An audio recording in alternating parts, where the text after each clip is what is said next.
তাহাজ্জুদ আর ফজরের অভ্যাস আছে যার, রহমত পূর্ণ প্রভাত হয় তার।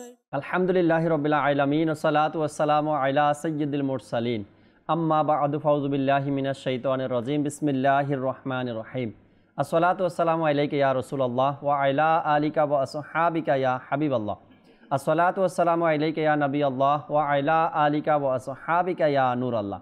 মাদানী চ্যানেলের দর্শক শ্রোতা, আলহামদুলিল্লাহ রাব্বিল আলামিন আবার উপস্থিত হয়েছি রহমতপূর্ণ প্রবাদ এই অনুষ্ঠান নিয়ে।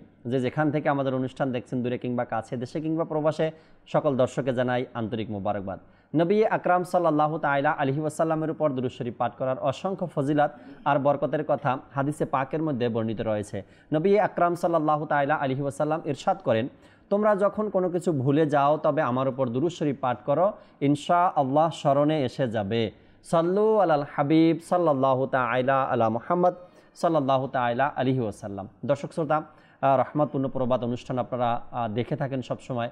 এই অনুষ্ঠানের মধ্যে আমরা একটি বিষয় নিয়ে আলোচনা করার জন্য, নেকির দাওয়াত দেওয়ার জন্য, ভালো কিছু কথা আপনাদের পর্যন্ত পৌঁছানোর জন্য, আর এই অনুষ্ঠানে হামদে বারি তাআলা, নাতে রসুলে মকবুল সাল্লাল্লাহু আলাইহি সাল্লাম এবং অন্যান্য কালামও আপনাদেরকে শোনানোর চেষ্টা করে থাকি। আজকের প্রোগ্রামে আমরা একটি বিষয় নিয়েছি আলোচনা করার জন্য। মোবাইলিগে দাওয়াত ইসলামী আমাদের সাথে রয়েছেন আমাদের ইসলাম আত্তারি ভাই, আর আছেন আমাদের আলহামদুলিল্লাহ সাব্বির আত্তারি ভাই। আমরা তাদের থেকে আজকের যে বিষয় নিয়েছি আলোচনা শুনবো, আর নাতকে আমাদের ইব্রাহিম ভাইও আছেন। ইব্রাহিম ভাই থেকে আমরা ইনশাআল্লাহ তাআলা বিভিন্ন কালাম শুনবো। দর্শক শ্রোতা, আজকের বিষয় কি নিয়েছি একটু পরে আপনাদেরকে জানাবো। অনুষ্ঠানের শুরুতে আমরা হামদে বারি তাআলা, আল্লাহ তাবারক ওয়া তাআলার প্রশংসা শুনি, এরপরে আজকের অনুষ্ঠানের যে বিষয় নিয়েছি বিষয় আপনাদেরকে জানাবো। সাল্লু আলাল হাবিব সাল্লাল্লাহু তাআলা আলা মুহাম্মদ সাল্লাল্লাহু তাআলা আলাইহি ওয়াসাল্লাম। ইসলাম ভাইয়েরা, আসুন হামদে বারি তাআলা পাঠ করার পূর্বে ভালো ভালো নিয়ত করে নিই, কেননা মুমিনের নিয়ত তার আমলের চোত্ত। তো ইনশাল্লাহ আমি নিয়ত করে নিচ্ছি, আমি হামদে বারি তাআলা পাঠ করব আল্লাহ তাআলা ও তার প্রিয় হাবিব সাল্লাল্লাহু তাআলা আলাইহি সাল্লামের সন্তুষ্টি অর্জনের জন্য। আপনারা নিয়ত করে নিন, আপনার হামদে বারি তাআলা শ্রবণ করবেন আল্লাহ তাআলা ও তার প্রিয় হাবিব সাল্লাল্লাহু তাআলা আলাইহি সাল্লামের সন্তুষ্টি অর্জনের জন্য। তো আসুন হামদে বারি তাআলা পাঠ করার পূর্বে দুরূদ শরীফ পাঠ করে নিই। সাল্লাল্লাহু আলাইকা ইয়া রাসূলুল্লাহ, সাল্লাল্লাহু আলাইকা ইয়া হাবিবাল্লাহ, সাল্লাল্লাহু আলাইকা ইয়া হাবিবাল্লাহ।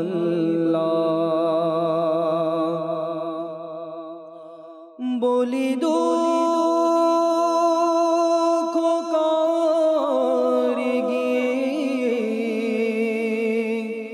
ইয়া রাসূলুল্লাহ,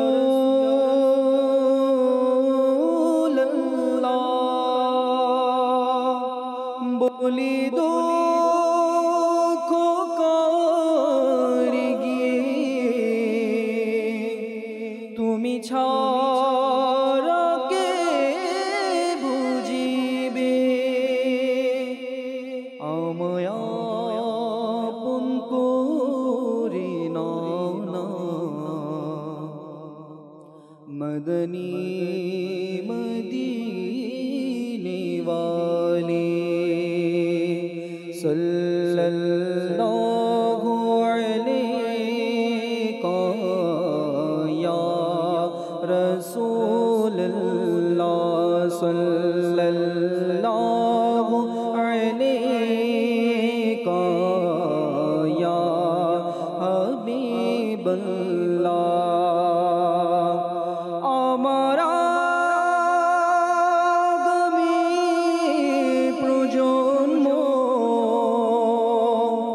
হবে যারা তারা যেন, আমার আগামী প্রজন্ম হবে যারা তারা যেন তোমার হয় আশিক দিওয়ানা, মদনী মদিনে ওয়ালে, সাল্লাল্লাহু আলাইকা রাসূলুল্লাহ সাল্লাল্লাহু আলাইকা ইয়া হাবিবাল্লাহ।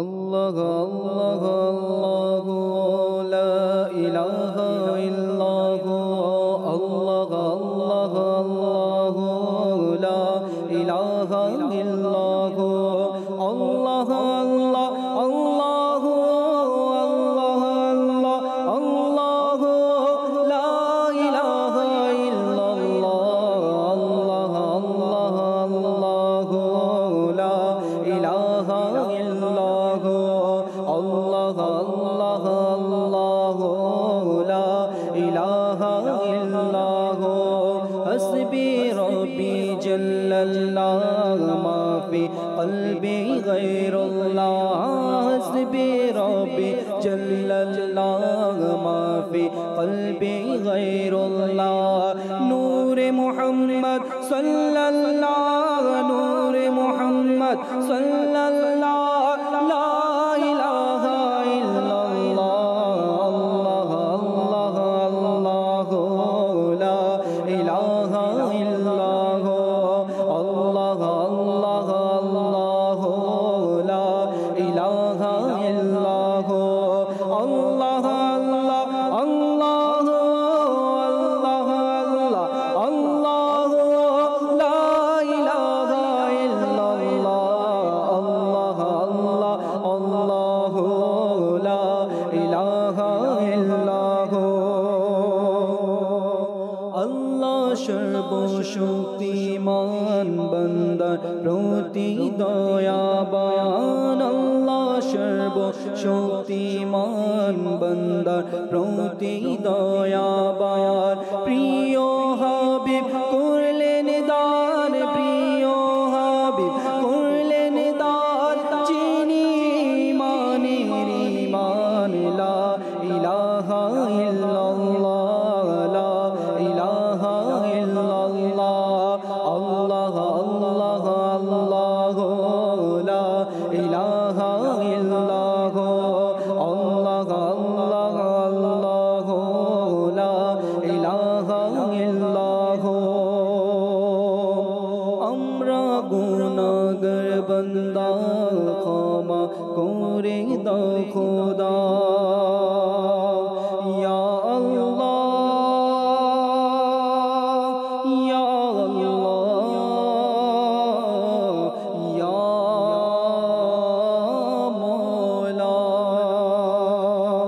আমরা গুনাহগার বান্দা ক্ষমা করে দাও খোদা আমরা গুনাহগার বান্দা ক্ষমা করে দাও খোদা দেখো নূরে নবী রাজা দেখো নূরে নবী রাজা সেটাই পড়ি কালিমা লা ইলাহা ইল্লাল্লাহ লা ইলাহা ইল্লাল্লাহ আল্লাহ আল্লাহ আল্লাহ লা ইলাহা ইল্লাল্লাহ আল্লাহ আল্লাহ আল্লাহ লা ইলাহা ইল্লাল্লাহ। তুমি অনন্ত তুমি অনাদি তোমার নাম আলিম ওয়ালি তুমি অনন্ত তুমি অনাদি তোমার নাম আলিম ওয়ালি তোমার সত্তা ঊর্ধ্বে সবার তোমার সত্তা ঊর্ধ্বে সবার ইয়া আল্লাহ ইয়া আল্লাহ আল্লাহ আল্লাহ আল্লাহ লা ইলাহা ইল্লাল্লাহ আল্লাহ আল্লাহ আল্লাহ লা ইলাহা ইল্লাল্লাহ। তোমার চর্চা করে সকলে চন্দ্র সূর্য মৃগ পাথরে ইয়া আল্লাহ ইয়া ইয়া মওলা। তোমার চর্চা করে সকলে চন্দ্র সূর্য বৃক্ষ পাথরে তোমার চর্চা করে সকলে চন্দ্র সূর্য বৃক্ষ পাথরে তাসবিহ সুখ ভেজা জিনিসে তাসবিহ সুখ ভেজা জিনিসে ইয়া আল্লাহ ইয়া আল্লাহ আল্লাহ আল্লাহ লা ইলাহা ইল্লাল্লাহ আল্লাহ আল্লাহ আল্লাহ লা ইলাহা ইল্লাল্লাহ ক্ষমা করো আত্মার কি মওলা দোহাই নবীর ওহে খোদা যিনি শ্রেষ্ঠ সকল নবীদের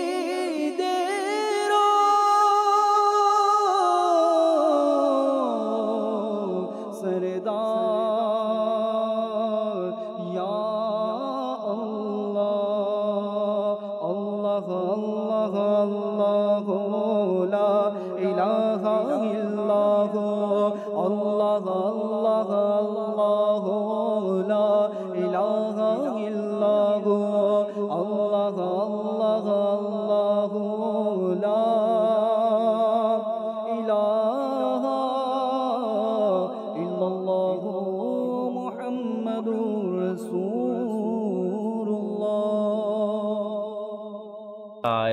আলাইহি ওয়াসাল্লাম। মাশাআল্লাহ।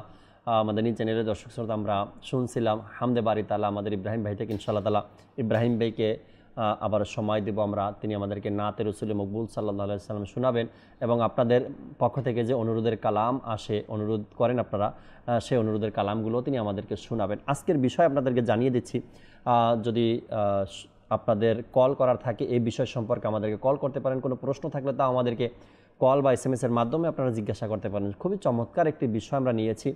এই বিষয়টি বড়দের সাথে সম্পর্কিত, ছোটদের সাথেও সম্পর্কিত, পরিবারের মধ্যেও সম্পর্কিত, সমাজের মধ্যেও সম্পর্কিত, দেশের মধ্যেও সম্পর্কিত। আজকের যে বিষয় নিয়েছি পরিষ্কার পরিচ্ছন্নতা। আর এটা এমন একটি বিষয় দর্শক শ্রোতা, একে অপরের সাথে এক জড়িত। এই পরিষ্কার পরিচ্ছন্নতার যখন আলোচনা আসে বা আমরা দেখি, ইসলাম সুন্দর আর সুন্দরকে পছন্দ করে। ইসলাম সুন্দর, সুন্দর থাকার আদেশ ইসলাম আমাদেরকে দেয়। শরিয়াত সুন্দর, সুন্দর থাকার আমাদেরকে শরিয়াত হুকুম দেয়। তো এভাবে করে ইলিম সুন্দর, আর এই ইলিম আমাদেরকে সুন্দর থাকার আদেশ দেয়। ইসলামও সুন্দর, আর সেই ইসলাম আমাকে সুন্দর থাকার হুকুম আহকাম ইসলাম আমাকে শিক্ষা দেয়। তো আজকের যে বিষয় নিয়েছি পরিষ্কার পরিচ্ছন্নতা, আপনারা চাইলে আজকের বিষয় নিয়ে কোনো প্রশ্ন থাকলে বা কোনো কথা যদি আমাদের সাথে শেয়ার করতে চান তবে শেয়ার করতে পারেন। ইনশাআল্লাহ তাবারাক ওয়া তাআলা আজকের দীর্ঘ সময় ধরে আমরা পরিষ্কার পরিচ্ছন্নতা নিয়ে আলোচনা করব। একজন ব্যক্তি হিসাবে, একজন মানুষ হিসাবে কেমন আমাকে থাকা দরকার, কতটুকু পরিষ্কার পরিচ্ছন্নতা থাকা দরকার এবং কতটুকু পরিষ্কার পরিচ্ছন্নতা থাকলেই আমি ভালো মতো চলতে পারবো, ইবাদত করতে পারবো বা মানুষের সামনে যেতে পারবো, যতটুকু থাকাটা আমার দরকার, এই বিষয়গুলো আমরা জানবো। শুরু করবো আলোচনা ইনশাআল্লাহ তাআলা আমাদের ইসলাম ভাই থেকে। আজকে মোবাইল লিগে দাওয়াত ইসলামী ইসলাম আত্তারি ভাই আমাদের সাথে আছেন, তার থেকে কিছু গুরুত্বপূর্ণ আলোচনা শুনি দর্শক। এরপরে সাব্বির ভাই আছে, তার থেকেও আমরা শুনবো ইনশাআল্লাহ তাআলা। জি ইসলাম ভাই, বিষয় তো শুনতে পেয়েছেন, পরিষ্কার পরিচ্ছন্নতা। আলহামদুলিল্লাহি রাব্বিল আলামিন ওয়াস সালাতু ওয়াস সালামু আলাল মুরসালিন আম্মা বা'দ ফাআউযু বিল্লাহি মিনাশ শাইতানির রাজিম বিসমিল্লাহির রহমানির রহিম। জি জাকির ভাই, আজকের যে বিষয় পরিষ্কার পরিচ্ছন্নতা, সর্বপ্রথম আল্লাহ তাআলার অসংখ্য কৃতজ্ঞ প্রকাশ করছি জি, যিনি আমাদেরকে ইসলাম ধর্মে জন্মগ্রহণ করিয়েছেন, আলহামদুলিল্লাহ। আর এই ইসলাম ধর্ম আমাদেরকে ইসলামিক ক্ষেত্রে হোক বা সামাজিক ক্ষেত্রে হোক, রাষ্ট্রীয় ক্ষেত্রে হোক বা পারিবারিক ক্ষেত্রে হোক, পরিষ্কার পরিচ্ছন্নতা পবিত্রতার প্রতি আদেশ দিয়ে থাকে। রাইট। এমনকি ইসলাম ধর্মে কোনো শিশু যখন ভূমিষ্ঠ হয় তখনও তাকে গোসল করানো হয়। এর দ্বারা বোঝা যাচ্ছে যখন জন্ম হয় তখনও পরিষ্কার পরিচ্ছন্নতা আদেশ দিচ্ছে, আর কেউ যখন মারা যায় তখনও গোসল দেওয়ার আদেশ করানো হয় তাকে। এর দ্বারা এটাও বোঝা যাচ্ছে জন্ম হোক বা মৃত্যু দুটোতেই গোসল পরিষ্কার পরিচ্ছন্নতা। এখন ইসলাম আমাদেরকে নামাজের প্রতিও আহ্বান করছে। জি। আর নামাজের শর্তের দিকে যদি তাকায়, শরীর পাক, কাপড় পাক, জায়গা পাক। জায়গা পাক। রাইট। এখন এখানে দুইটি বিষয়, কখনো কখনো পবিত্রতা অর্জন করতে গিয়ে পরিষ্কার পরিচ্ছন্নতা অর্জন হয়ে যায়। জি। কেউ যদি পবিত্রতা অর্জন করার নিয়ত যদি গোসল করে, পরিষ্কার পরিচ্ছন্নতা অর্জন হয়ে যাচ্ছে। কেউ যদি অজু করে, পরিষ্কার পরিচ্ছন্নতা অর্জন হয়ে যাচ্ছে এবং পবিত্রতা অর্জন হয়ে যাচ্ছে। আল্লাহ তাআলা এ সম্বন্ধে কোরআনে পাকে ইরশাদ করছেন, ইয়া আইয়ুহাল্লাযীনা আমানু, তোমরা যদি অপবিত্র থাকো পবিত্রতা অর্জন করো। আর অজুর দিকে যদি তাকাই, রাসূল সাল্লাল্লাহু আলাইহি ওয়াসাল্লাম অজু করেছেন। জি। এখন সর্বপ্রথম আদেশ এসেছে ফাগসিলু উজুহাকুম, চেহারাকে ধৌত করা।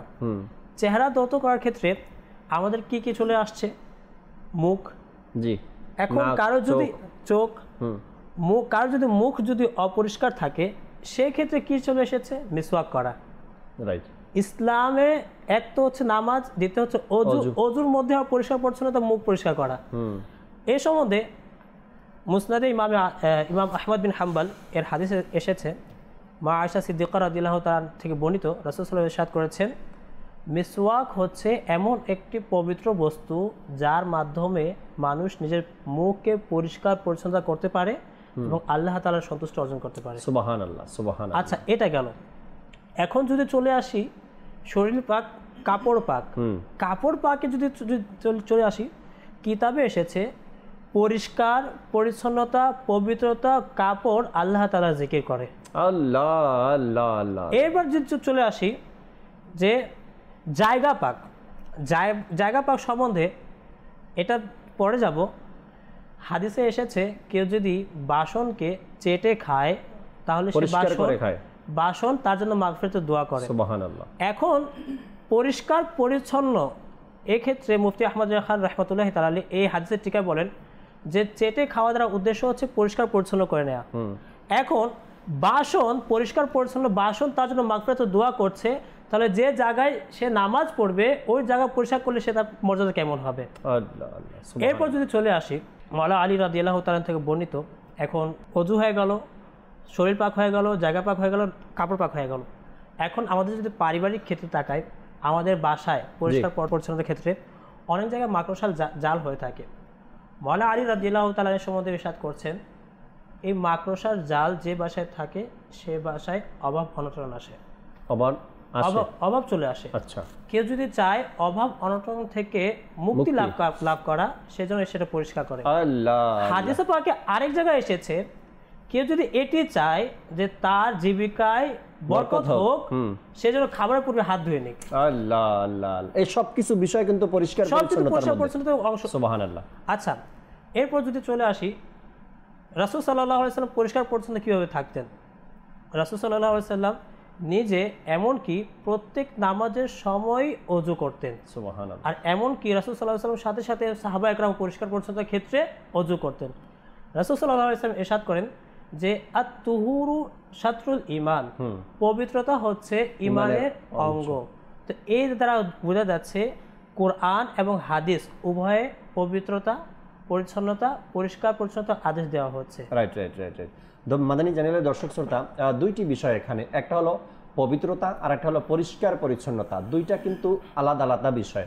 পরিষ্কার পরিচ্ছন্নতা এক জিনিস আর পবিত্রতা আর এক জিনিস। পবিত্রতা অর্জন করে আপনাকে নামাজে দাঁড়াতে হবে। পরিষ্কার কাপড় আছে কিন্তু পবিত্র নাই, অর্থাৎ অজু নাই, আপনি কিভাবে নামাজে দাঁড়াবেন? তো পরিষ্কার পরিচ্ছন্নতা এক জিনিস আর পবিত্রতা আর এক জিনিস। আমাদেরকে এই বিষয়টা যেন আমরা সবসময় মনে রাখি। পরিষ্কার পরিচ্ছন্নতা দেখেই বোঝা যাবে না যে সে পাক আছে কিনা, অর্থাৎ পবিত্রতা সে অর্জন করছে কিনা। পরিষ্কার কাপড় একজনের পরতেই পারে, আর এর দ্বারা এটা দলিল নয় যে সে পবিত্রতাও অর্জন করছে। পরিষ্কার কাপড় পরিধান করছে তার মানে এটা নয় সে পবিত্রতাও অর্জন করছে। পবিত্রতা অর্জন করা একটা বিষয়, পরিষ্কার পরিচ্ছন্ন থাকা আর একটা বিষয়। এখন পরিষ্কার পরিচ্ছন্ন আপনি যত বেশি থাকবেন, আপনার মধ্যে যত পরিষ্কার পরিচ্ছন্নতা থাকার অভ্যাস আসবে, তত আপনি পবিত্রও থাকতে পারবেন। আর যখন আপনি পরিষ্কার পরিচ্ছন্ন থাকবেন, পবিত্রতার সাথেও থাকবেন, তখন ইবাদতের প্রতি আপনার দুর্বলতা কম আসবে, ইবাদতে আপনার ধোঁকা কম আসবে, ইবাদতে আপনার অলসতা কম আসবে। যখন পরিষ্কারও আছেন আর পবিত্রতার সাথেও আছেন, তখন ইবাদত আপনার যে দুর্বলতাগুলো কাজ করে, যেমন আজান হয়ে গেল, এখন অজু নাই, আচ্ছা ধোয়া পোশাকও নাই, যেই পোশাক নিয়ে আমি কাজ করছিলাম সেই পোশাক পরা, আবার আমার অজুও নাই, আজান তো হয়ে গেছে, মাগরিবের আজান হয়ে গেল, তো এখন আমার কি করতে হবে? আগে যেতে হবে, পোশাক পরিবর্তন করতে হবে, এরপরে আমাকে অজু করতে হবে, তারপরে গিয়ে নামাজ ধরতে হবে। এই যে লং টাইমটা আমি ব্যয় করলাম, এতে করে আমার জামাত হাতছাড়া হয়ে যাওয়ার সম্ভাবনা আছে। এখন যদি আমি পরিষ্কার কাপড় পরিধান করা আছি, অজু করা অবস্থায় আমি আছি, কেননা ইসলাম আমাদেরকে উৎসাহ দেয় সবসময় অজু করা অবস্থায় থাকার জন্য, অজু অবস্থায় থাকার জন্য। আর এটা বলা হয়েছে আম্বিয়া আলাইহিস সালাতু ওয়াস সালামদের সুন্নাতে মোবারাকা। তো এই জন্য যদি আমাদের পরিষ্কার পরিচ্ছন্ন পোশাক পরি, এর উপকারিতা এবং পবিত্রতা থাকার উপকারিতা, নামাজের মধ্যে ইবাদতের মধ্যে অলসতা আসবে না, এবং যে লেট হওয়ার, জামাত না পাওয়ার সম্ভাবনা এটাও থাকবে না। এরপরে পরিষ্কার পরিচ্ছন্নতা থাকার কারণে উৎফুল্লতার সাথে আপনি কারোর সাথে সাক্ষাৎ করতে পারেন। পরিষ্কার পরিচ্ছন্ন থাকার কারণে আপনি যখন কারোর সাথে সাক্ষাতে যান, কারোর সাথে দেখা করেন, তখন সেটা আপনার মধ্যে দুর্বলতা কাজ করে না, কি আমি দেখা করব কিনা, গলা মিলাবো কিনা, আমার শরীর থেকে দুর্গন্ধ আসছে কিনা, এমন যে দুর্বলতা, এই দুর্বলতা তখন মানুষের মধ্যে থাকে না পরিষ্কার পরিচ্ছন্ন কাপড় পরিধান করার কারণে। তখন সে আত্মবিশ্বাস থাকে, হ্যাঁ, যে আমি পরিষ্কার কাপড় পরে আছি বা আমি সুগন্ধি লাগিয়েছি, এখন একজন ব্যক্তির সাথে আমি সাক্ষাৎ করতে পারি, বা গলা মিলাতে গেলে, কোলাকুলি করতে গেলে একটা যে বাধা থাকে মানুষের মধ্যে, সেই দুর্বলতা মানুষের মধ্যে কাজ করে না। সাব্বির ভাই আছেন, কিছু কথা শুনি, এরপরে নাতখা ইসলামের কাছে আসবো, নাতে রসুল মকবুল সাল্লাল্লাহু আলাইহি সাল্লাম শুনবো। জি সাব্বির ভাই, কি বলবেন পরিষ্কার পরিচ্ছন্নতা নিয়ে? বিসমিল্লাহির রহমানির রহিম। পরিষ্কার পরিচ্ছন্ন এমন একটি বিষয়, ইসলাম পরিষ্কার পরিচ্ছন্নকে যতটা গুরুত্ব দিয়েছে অন্য ধর্ম এটাকে দেয়নি।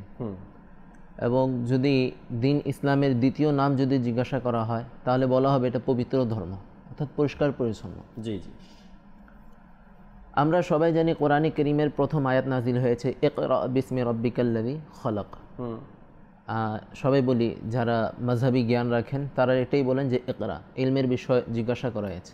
কিন্তু তারপরে দ্বিতীয় এবং তৃতীয়তে কোন আয়াতগুলো নাজিল হয়েছে? তো দ্বিতীয় এবং তৃতীয়তে আসে এই পবিত্রতার কথা। আল্লাহ, একটি ঘটনা রয়েছে যে হুজুর সাল্লাল্লাহু আলাইহি ওয়াসাল্লাম গুহাতে ছিলেন, তারপর তিনাকে আহ্বান করা হলো, আপনি আল্লাহ তাআলার রাসূল। তখন তিনি গুহা থেকে বের হলেন, জিবরিল আমিনকে দেখলেন। তারপর হযরত খাদিজা রাদিয়াল্লাহু তাআলা আনহা তিনাকে চাদর মুবারক উড়িয়ে দিলেন। তখন আল্লাহ তাবারক ওয়া তাআলা ওহী করলেন, ইয়া আইয়ুহাল মুদ্দাসির কুম ফাআনজির ওয়া রাব্বাকা ফাকাব্বির ওয়া সিয়াবাকা ফাতাহহির। এবং আপনার পোশাককে পবিত্র করুন, আপনার পোশাক পবিত্র রাখুন। এই আয়াত দ্বারা বোঝা যায় জাকির ভাই যে আল্লাহ তাবারক ওয়া তাআলা ওই সময় যখন কোরআনে কারীম স্টার্টিং মাত্র শুরু হয়েছে নাজিল হওয়া, ওই সময় আল্লাহ তাবারক ওয়া তাআলা তার মাহবুবকে হুকুম দিচ্ছে, এ মাহবুব আপনি আপনার চাদর, আপনার পোশাককে পবিত্র রাখুন, পরিষ্কার পরিচ্ছন্ন রাখুন। তাহলে বোঝা যায় পোশাক, নিজের কাপড়কে নামাজের বাইরেও পবিত্র রাখতে হবে, পরিষ্কার পরিচ্ছন্ন রাখতে হবে। ওই সময় তো নামাজ ফরজ হয় নাই, নামাজ ফরজ হওয়ার পূর্বে এই আয়াত নাজিল হয়েছে, বোঝা যাচ্ছে নামাজের বাইরেও আপনার পোশাককে পবিত্র রাখতে হবে, সুন্দর পরিষ্কার পরিচ্ছন্ন পবিত্র রাখতে হবে। হুজুর সাল্লাল্লাহু তাআলা আলাইহি ওয়াসাল্লাম ইরশাদ করেছেন যে ইসলাম হচ্ছে পরিষ্কার পরিচ্ছন্ন পবিত্র ধর্ম। সুবহানাল্লাহ, সুবহানাল্লাহ। এবং তোমরাও পরিষ্কার পরিচ্ছন্ন থাকো, কেননা জান্নাতে পরিষ্কার পরিচ্ছন্ন ব্যক্তিরাই প্রবেশ করবে। যারা পবিত্র থাকে তারাই জান্নাতে প্রবেশ করবে। সুবহানাল্লাহ, সুবহানাল্লাহ, মাশাআল্লাহ। এর জন্য আমাদেরকে প্রতিটা স্থানে পবিত্রতা অর্জন করতে হবে। সর্বপ্রথম কয়েকটা ভাগ করতে পারি। সর্বপ্রথম আমরা যা বলে থাকি হেড টু টো, অর্থাৎ মাথা থেকে পায়ের নখ পর্যন্ত, আগে আমার দেহ, এটাকে পবিত্র রাখা। তার মধ্যে চলে আসে আমার চুল।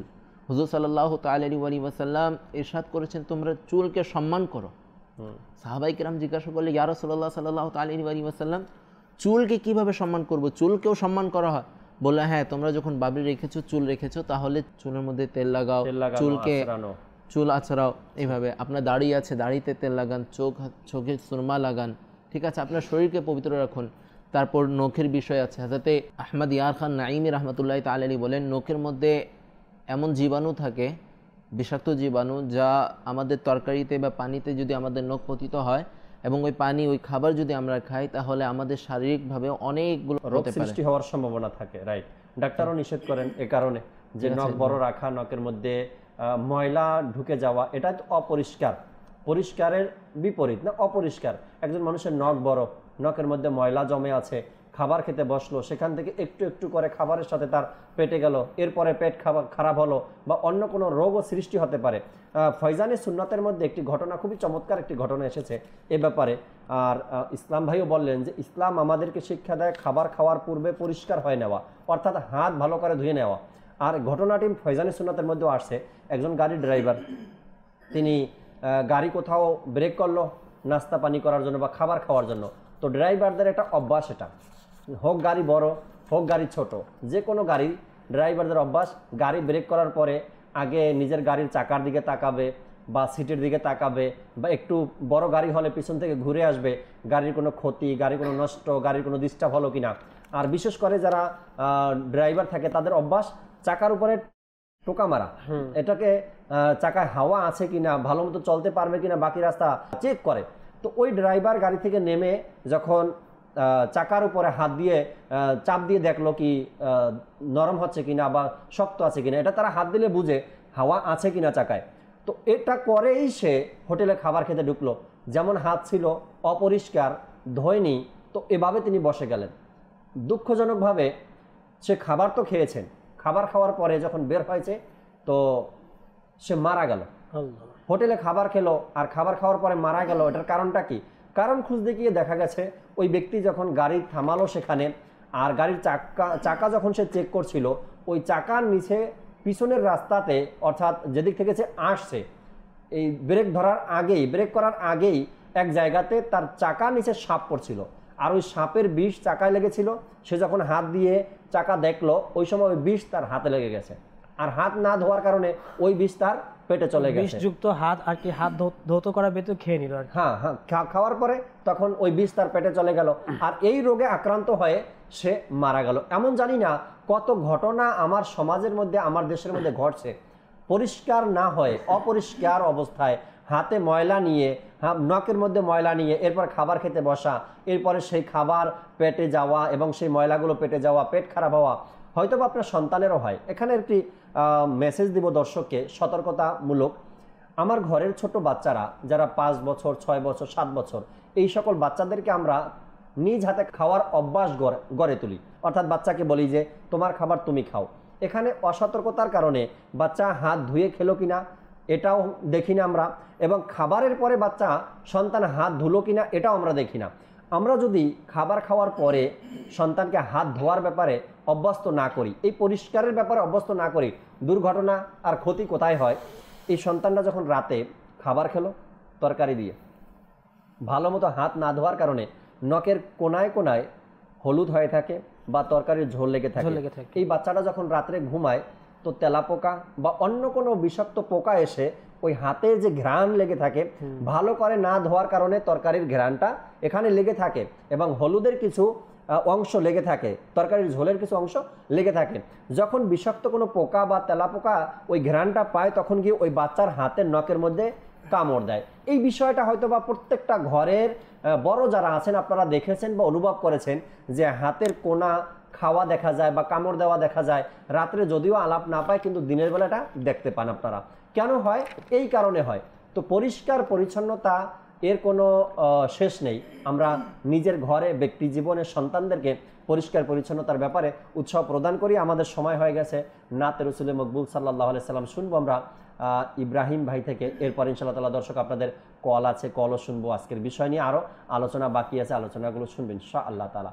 সাল্লু আলাল হাবিব সাল্লাল্লাহু তাআলা আলা মুহাম্মদ সাল্লাল্লাহু তাআলা আলাইহি ওয়াসাল্লাম। জি, মন আমার পেতে চায় গো তোমার দিদার, মন আমার পেতে চায় গো তোমার দিদার, প্রিয় নবী করো আশা পূরণ আমার, পূরণ আশা আমার, পূর্ণিমার জনি আর নুরানি বাহার, প্রিয় নবী আমায় দাও না তোমার দিদার, দাও না তোমার দিদার। সিদরাতুল মুনতাহা জান্নাতে আরশে সবেখানে তুমি গেলে শান শওকতে সিদরাতুল মুনতাহা জান্নাতে আরশে সবেখানে তুমি গেলে শান শওকতে এই অধম গোলামের স্বপনে একবার এই অধম গোলামের স্বপনে একবার প্রিয় নবী দাও না তোমার দিদার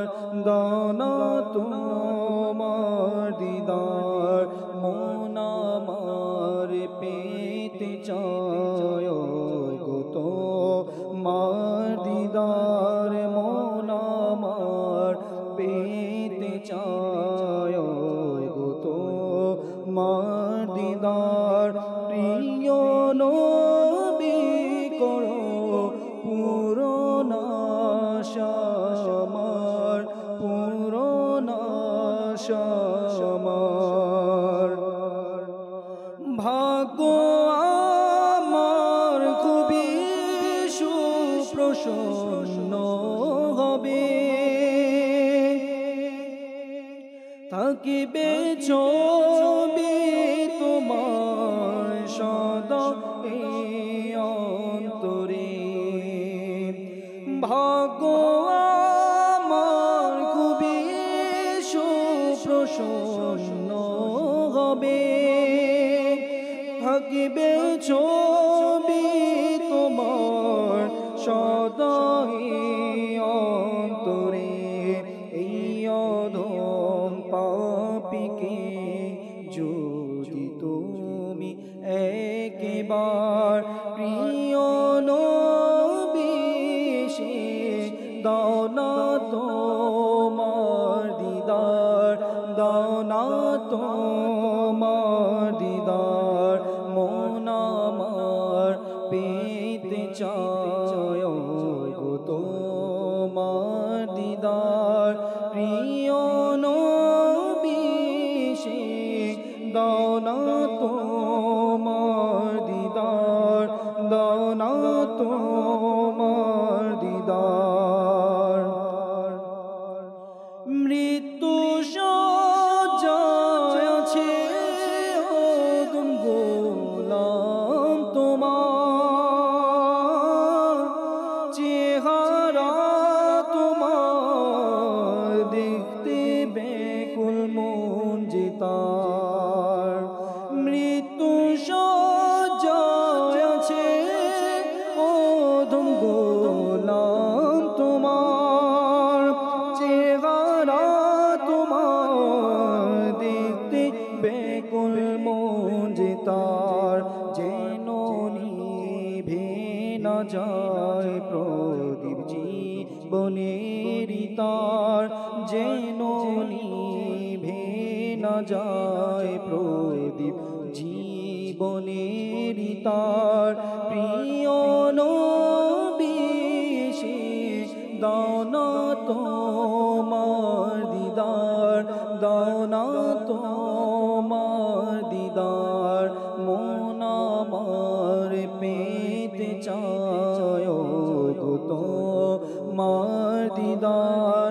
মন আমার পেতে চায় গো তোমার দিদার প্রিয় নবী করো পূরণ আশা আমার পূরণ আশা আমার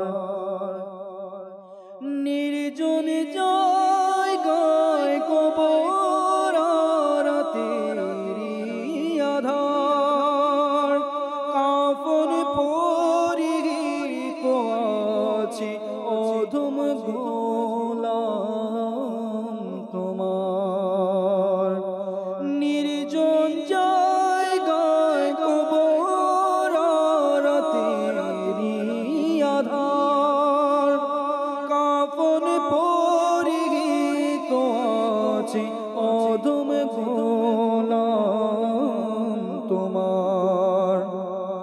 থাকবে সে কিভাবে কানে সাথী তার থাকবে সে কিভাবে কানে সাথী তার কবর আলোকিত করুণে তোমার করুণে তোমার মন আমার পেতে চায় গো তোমার দিদার মন আমার পেতে চায় গো তোমার দিদার প্রিয় নবী করো পূরণ আশা আমার পূরণ আশা আমার পূর্ণিমা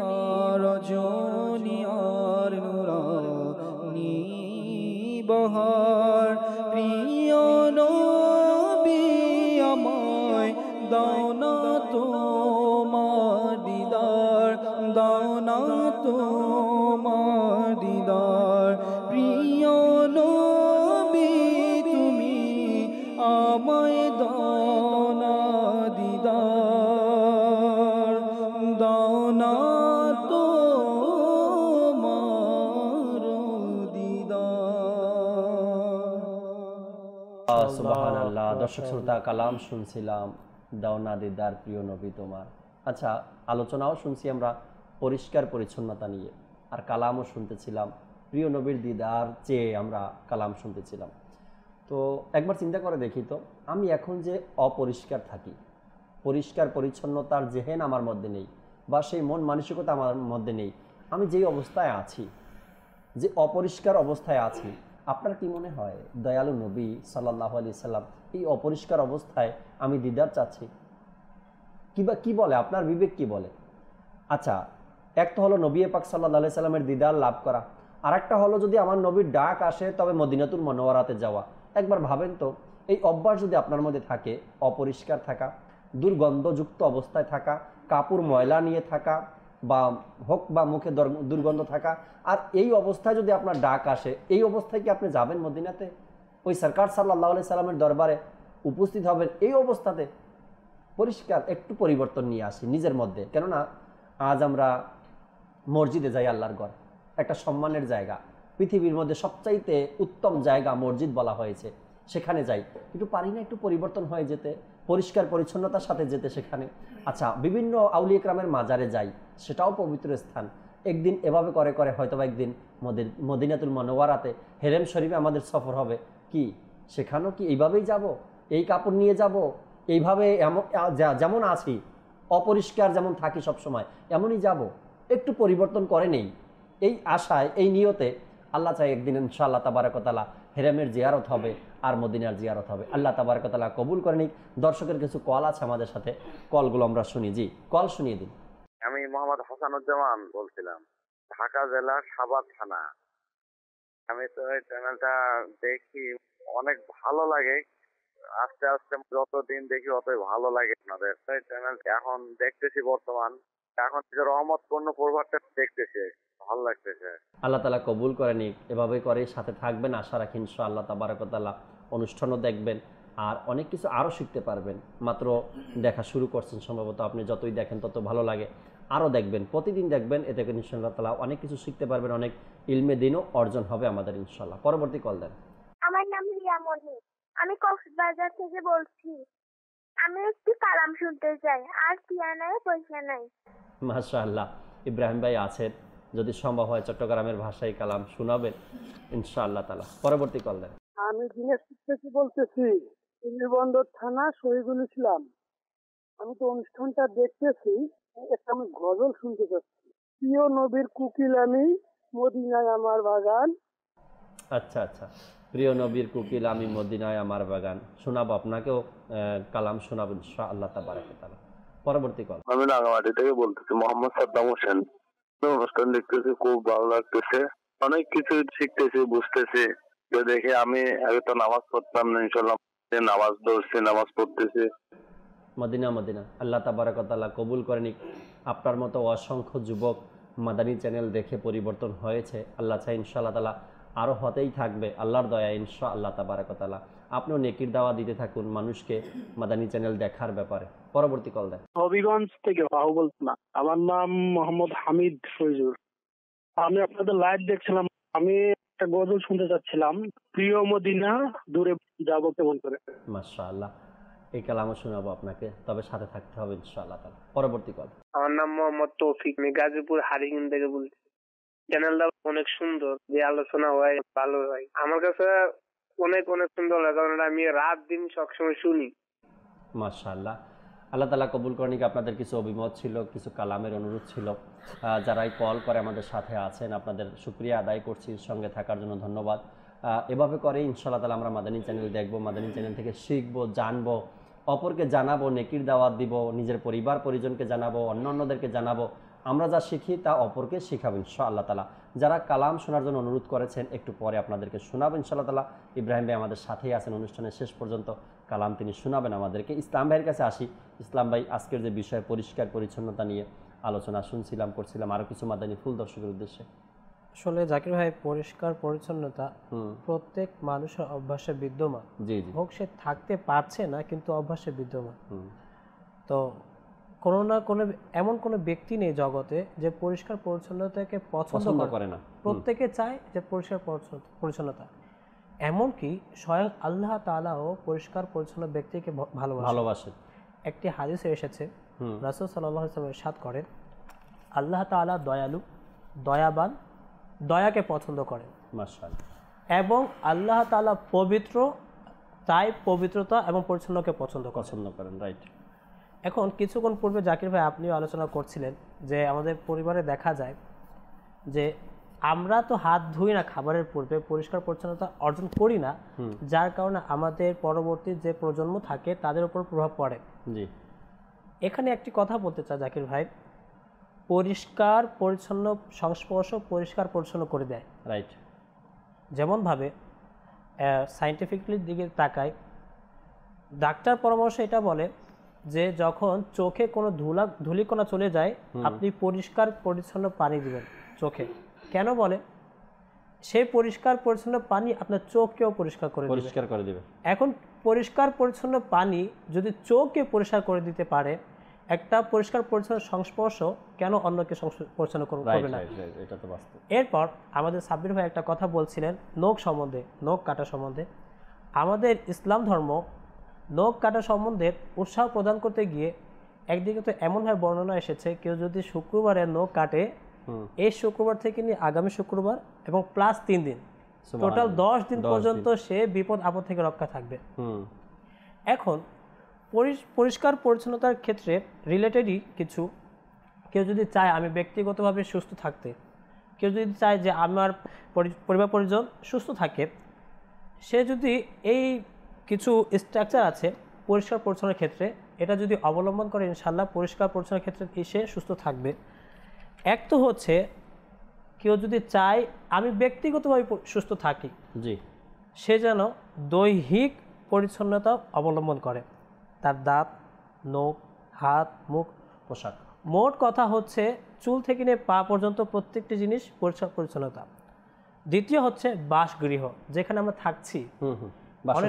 এখন দেখা যাচ্ছে আমি নিজের বিছানা পরিষ্কার করি কিন্তু আলমারি পরিষ্কার করছি না, কি জানি বাহির থেকে বাতাস আসে অথবা আমার ফ্যানের বাতাসের কারণে ওই ধূলিকণা আমার নাকে যাচ্ছে, আমার রোগ সৃষ্টি হতে পারে। তৃতীয় হচ্ছে খাবার পানি। খাবার আমরা কোনো সবজি যদি রান্না করি সেটাকে ধুয়ে নিই, পানি যদি ব্যবহার করি শুদ্ধ বিশুদ্ধ পানি ব্যবহার করি। চতুর্থ হচ্ছে পোশাক পরিচ্ছদ, আমি কি পরিধান করছি এটাও পরিষ্কার হওয়া চাই। 6 হচ্ছে যেখানে আমরা বিশ্রাম করি, জি, বিছানা যেটাকে বলি, সেটাও প্রতিদিন পরিষ্কার পরিচ্ছন্ন রাখা। আর নবী পাক সাল্লাল্লাহু আলাইহি ওয়াসাল্লাম হাদিসে পাক দ্বারা সাবিত আছে, প্রমাণিত এটা, যে প্রমাণিত এটা, যে নবী সাল্লাল্লাহু আলাইহি ওয়াসাল্লাম যখনই ঘুমাতে যেতেন তো বিছানা পরিষ্কার করতেন, 3 বার করে পরিষ্কার করতেন। এমনকি রাসূল সাল্লাল্লাহু আলাইহি ওয়াসাল্লাম নিজের বাসার আঙ্গিনা যেখানে চলাফেরা করা হয় সেটাও পরিষ্কার রাখতেন। সুবহানাল্লাহ। মানে কত যে পরিষ্কার পরিচ্ছন্নের ক্ষেত্রে এই দিক নির্দেশন দিচ্ছেন এটা বুঝে যাচ্ছেন।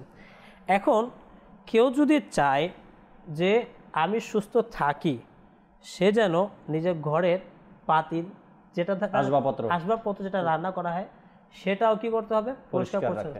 ইনশাআল্লাহ এর উপরে দেওয়া এগুলো যেটা স্ট্রাকচার, এটা যদি অবলম্বন করি ইনশাআল্লাহ আজ্জা ওয়া জাল্লা তার শারীরিক সুস্থতা, পবিত্রতা এবং আত্মিক প্রশান্তি ও উৎফুল্ল অর্জিত হবে।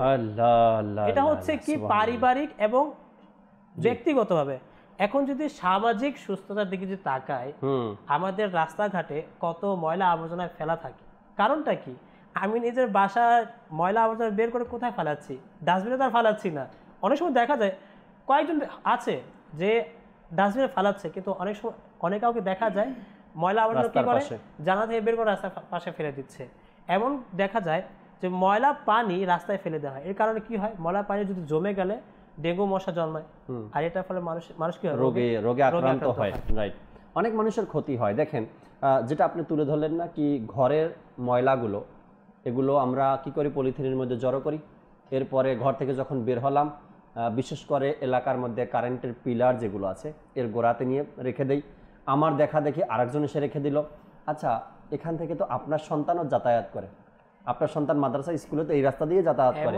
এখন এই দুর্গন্ধটা তার নাকে গেল, তার পেটে গেল, অবক্তি আসলো, বমি করলো, রোগ আক্রান্ত শুরু হয়ে গেল তার মধ্যে। এমনকি এই যে সামনে আসছে কুরবানি ঈদ, কুরবানি ঈদে কি হয় থাকে আমরা সবাই কিন্তু দেখে থাকি, জমাট রক্ত এক কোণায় ফেলে দেওয়া হয়, বা গরুর কোনো কিছু মানে অঙ্গ মানে নাড়ি ভুঁড়ি বা গোবর এক কোণায় ফেলে দেয়, যার কারণে দুর্গন্ধ সৃষ্টি হয়, এয়ার পলিউশন, দূষিত বায়ু সৃষ্টি হয়, যার কারণে আমার পরিবার পরিজনের রোগ সৃষ্টি হয়।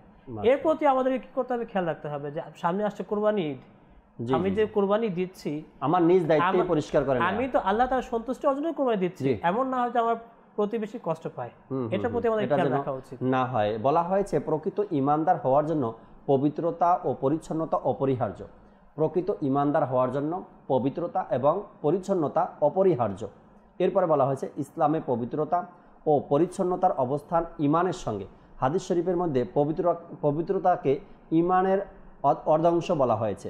পরিচ্ছন্নতার সঙ্গে জীবনযাপনকারীদের আল্লাহ তাআলা ভালোবাসেন। এ মর্মে পবিত্র কোরআনে পাকে সূরা বাকারার মধ্যে এসেছে, নিশ্চয়ই আল্লাহ ভালোবাসেন তওবাকারীদের এবং উত্তম রূপে পবিত্রতা অবলম্বনকারীদেরকে। তো কোরআনে পাকের মধ্যে উৎসাহ প্রদান করা হয়েছে আমাদেরকে পরিষ্কার পরিচ্ছন্নতার ব্যাপারে। সাব্বির ভাই কিছু বলবেন সম্ভবত? আপনি যা বললেন না, এখন ইন্নাল্লাহা ইউহিব্বুত তাওয়াবিনা ওয়া ইউহিব্বুল মুতাতাহহিরিন, জি একটু চিন্তা করে দেখি না, আল্লাহ তাবারক ওয়া তাআলা কার সাথে কোনটাকে নিয়ে আসছেন? আল্লাহ বলছেন ইন্নাল্লাহা ইউহিব্বুত তাওয়াবিনা, আমি তওবাকারীদেরকে ভালোবাসি। তওবা কেমন একটি ইবাদত, আত-তাইবুনা মিনায যামবি কামা লা যামবা লাহু, যে তওবাকারী এমন সে জীবনে কখনো গুনাহ করে না। এবং আল্লাহ তাবারক ওয়া তাআলার প্রতিটি ওলি, গওস, কুতুব, আবদাল যারা আছে এরা মুত্তাকি হয়ে থাকে। তো আল্লাহ তাআলা মুত্তাকি বান্দাদেরকে ভালোবাসেন এবং তার সাথে কার জিকির করছেন? তাদের সাথে, ওই ওলিদের সাথে, ওই মুত্তাকিন বান্দাদের সাথে কার জিকির করছেন? আমি পরিষ্কার পরিচ্ছন্ন ব্যক্তিদেরকেও ভালোবাসি। কেমন উত্তম! এবং আমার রাসূল সাল্লাল্লাহু তাআলা আলাইহি ওয়াসাল্লাম তাহিরও ছিলেন, মুতাহিরও ছিলেন। তিনি নিজে তো পবিত্র ছিলেন এবং অন্য কাউকে পবিত্র করতেন। তিনার লুআব মুবারক পবিত্র ছিল, তিনার ঘাম মুবারক পবিত্র ছিল। দেখেন আমরা আতর লাগাই খুশবুর জন্য, সুগন্ধির জন্য, কিন্তু হুজুর সাল্লাল্লাহু তাআলা আলাইহি ওয়াসাল্লামের কুদরতিভাবেই তিনার ঘাম মুবারক থেকে সুগন্ধি বের হতো।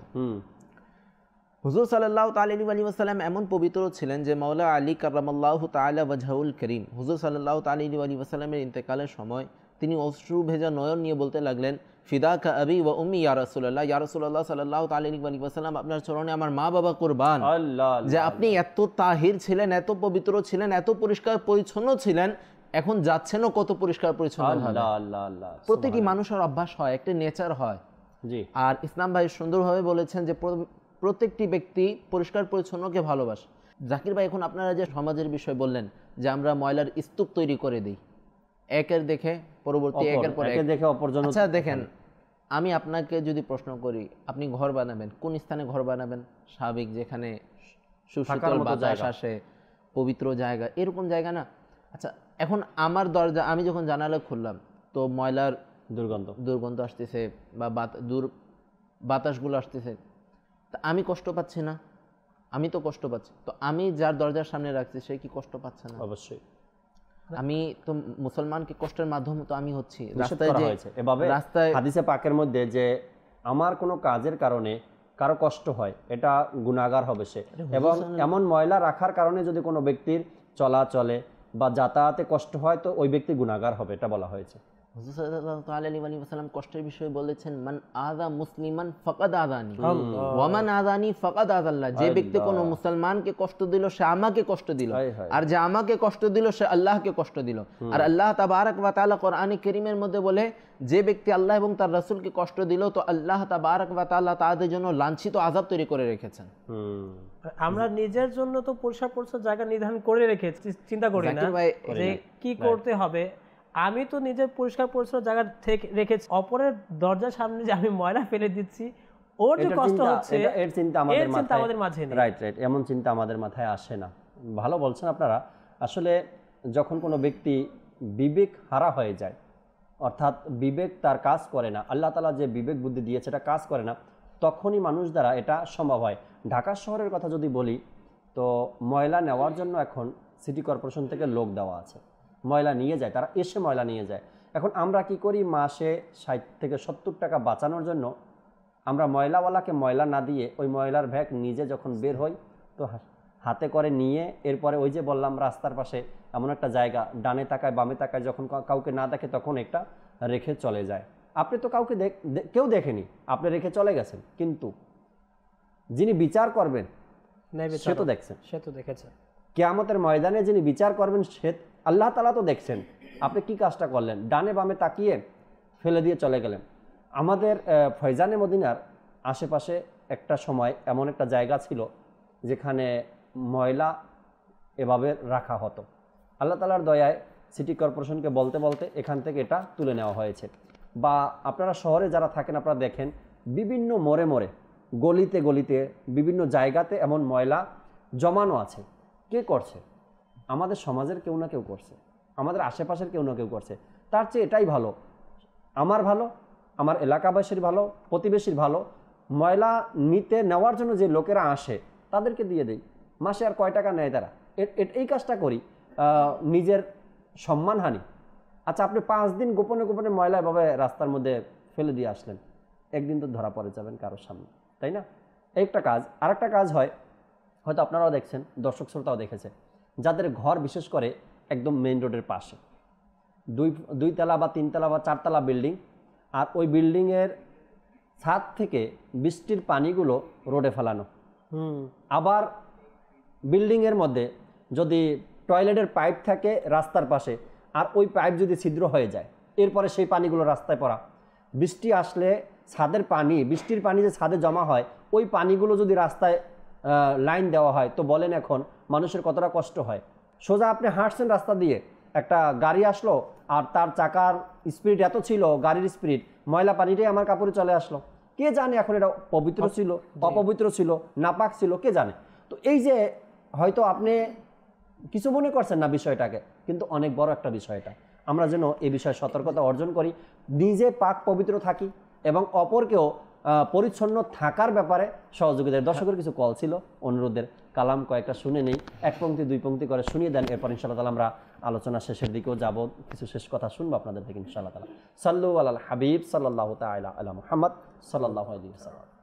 টিয়া নাই পয়সা নাই কেনে যাইতাম, সোনার মদিনা কেনে যাইতাম। আর টিয়া নাই পয়সা নাই কেনে যাইতাম, সোনার মদিনা কেনে যাইতাম। মনে হতে যাইবার লাই কিন্তু টিয়া পয়সা নাই, মনে হতে যাইবার লাই কিন্তু টিয়া পয়সা নাই। মনে হর ফকির মতো, মনে হর ফকির মতো উড়াল মারিতাম।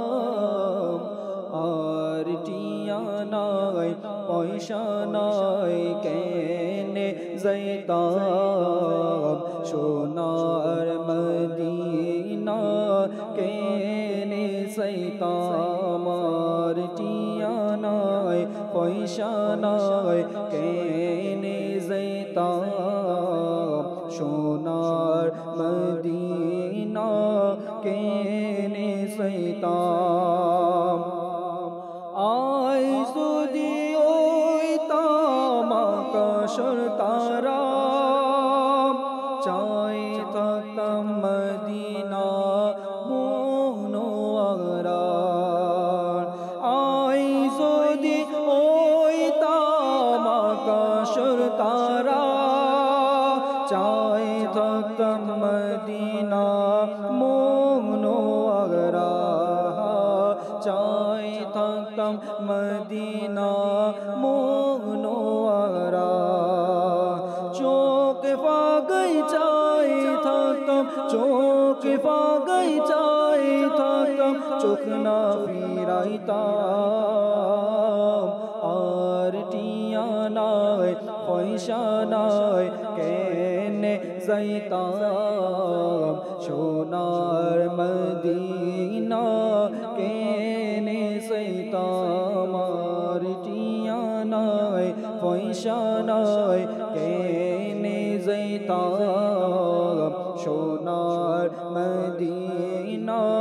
কেনে যাইতাম ফাঁকি যদি ওইতাম যাইতাম উড়ি উড়ি মদিনা আই থাকি যাইতাম গুড়ি গুড়ি ফাঁকি যদি ওইতাম যাইতাম উড়ি উড়ি মদিনা আই থাকি যাইতাম গুড়ি গুড়ি মদিনা আই থাকি যাইতাম গুড়ি গুড়ি মদিনা সাই সাই মদিনা সাই সাই আশা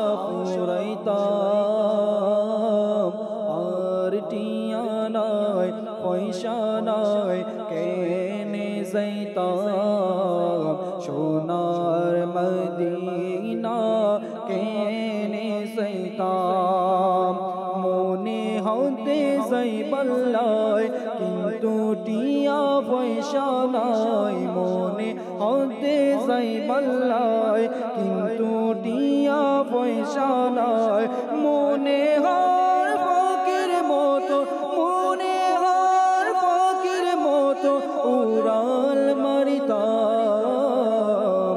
আর টিয়া নাই পয়সা নাই কেনে যাইতাম সোনার মদিনা কেনে যাইতাম প্রিয় নবীর কুকিলামি মদিনায় আমার বাগান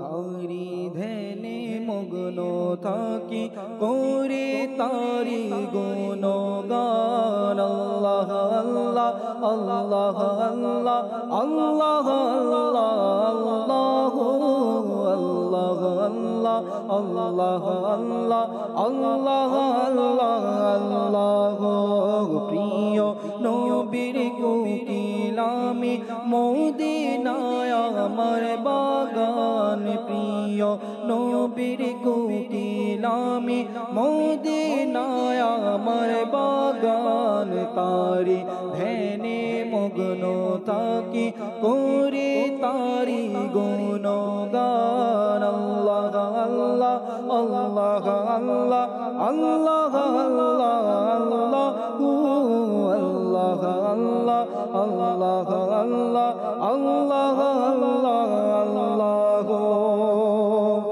নবী নবী নবী নবী থাকে শুধু জপনে নবী নবী নবী নবী থাকে শুধু জপনে আছে আল্লাহর রহমত প্রিয় নবীর কারণে সেই বাগানের জন্য আমি সেই বাগানে দেব প্রাণ সেই বাগানের জন্য আমি সেই বাগানে দেব প্রাণ তারি ধ্যানে মগ্ন থাকি করি তারি গুণগান আল্লাহ আল্লাহ আল্লাহ আল্লাহ আল্লাহ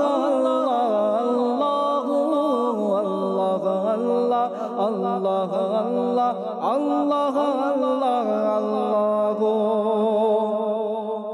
গৌসুল আজম আলা হযরত সেই বাগানের দুটি ফুল গৌসুল আজম আলা হযরত সেই বাগানের দুটি ফুল তাদের সুবাসে মেতে উঠিল জগৎ কুল সেই বাগানে কোকিল যারা গায় সদা নবীর শান তারি ধ্যানে মগ্ন থাকি করি তারি গুণগান আল্লাহ আল্লাহ আল্লাহ আল্লাহ আল্লাহ